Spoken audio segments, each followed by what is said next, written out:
여호와께서 모세에게 말씀하여 이르시되 이스라엘 자손에게 명령하여 모든 나병 환자와 유출증이 있는 자와 주검으로 부정하게 된 자를 다 진영 밖으로 내보내되 남녀를 막론하고 다 진영 밖으로 내보내어 그들이 진영을 더럽히게 하지 말라. 내가 그 진영 가운데에 거하느니라 하시매. 아멘. 비행기를 타고 한 달 정도의 해외여행을 떠난다고 상상해 보십시오.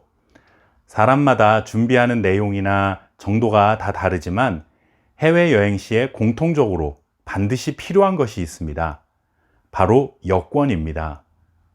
여권은 해외여행에서는 필수 중에 필수라 할 수 있는 것이죠.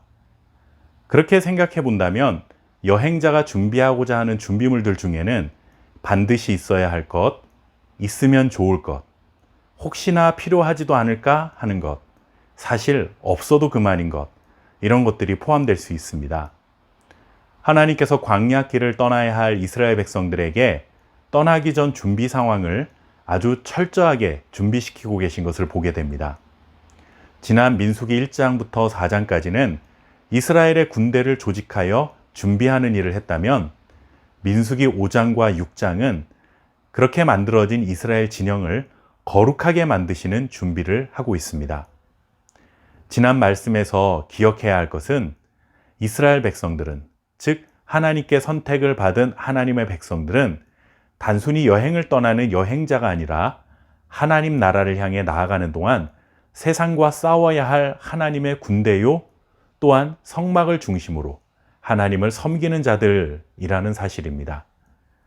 이렇게 하나님의 군대요, 하나님을 섬기는 자라는 정체성을 가졌다면 그 정체성에 맞는 자질을 갖춰야 하는데 그것이 무엇인가 하면 바로 거룩함입니다. 이것이 왜 가장 우선되고 중요한 것인가 하면 이스라엘 백성들의 진영 한가운데 있는 바로 성막 때문입니다. 출애굽기와 레위기 말씀을 묵상할 때도 이전에 말씀드렸던 내용인데 하나님의 임재 안에서 하나님과 동행한다는 것은 우리에게는 동전의 양면과 같은 것이다 하는 것입니다. 성막은 하나님께서 그의 백성들 한가운데 임재해 계신다, 그의 백성들과 언제나 동행하신다라는 굉장히 은혜로운 의미인 것은 사실입니다.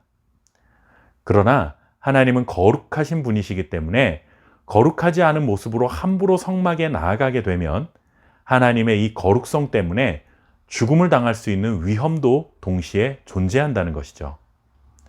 대표적인 예가 레위기 10장에 나오는 아론의 두 아들 나답과 아비후의 죽음 이야기입니다. 이들이 성막에서 여호와 하나님께서 명하지 않은 다른 불로 향을 피웠다가 그 자리에서 죽음을 당하게 됩니다. 성막은 이런 양면성이 있는 곳입니다. 하나님의 뜻을 따르지 않으면 언제든지 생명을 잃을 수 있는 위험도 존재한다는 것이죠. 그렇다고 해서 성막을 막연히 두려워하고 피할 이유는 없습니다.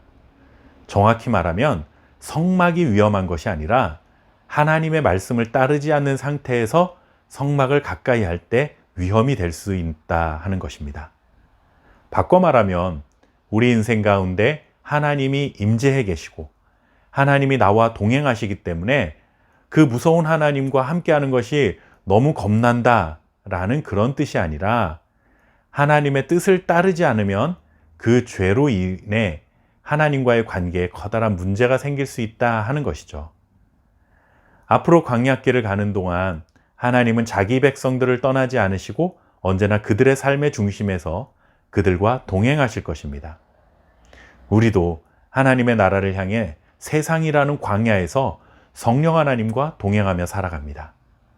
예수 그리스도의 보혈로 우리의 모든 죄를 씻고 세상과 구별된 거룩한 하나님의 자녀로 살아가야 합니다.